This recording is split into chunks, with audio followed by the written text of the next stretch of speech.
আমার কাছে অসংখ্য প্রশ্ন এসেছে যে হুজুর, বদনজর থেকে বাচ্চাদেরকে কিভাবে হেফাজত করব। এটা সত্য, বদনজর হয়, কিন্তু ঠিক কিনা?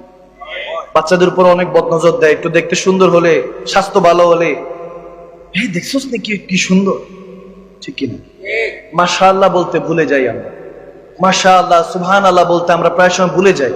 কারো তারিফ করলে মাশাআল্লাহ বলবে, কোনো কিছু শুনে যদি আনন্দ লাগে সুবহানাল্লাহ বলবে, ঠিক কিনা?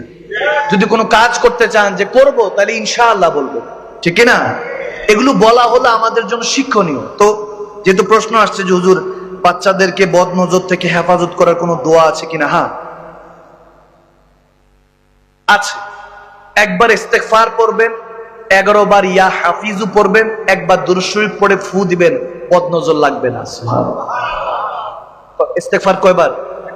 ইয়া হাফিজু কি কয়বার? কয়বার? আওয়াজ দেয় না। কয়বার? 11 বার। দুরূদ শরীফ কয়বার? এটা পড়ে যে কোনো বাচ্চার গায়ের মধ্যে ফু দিবেন, ইনশাআল্লাহ আর বাচ্চা বদনজর থাকবে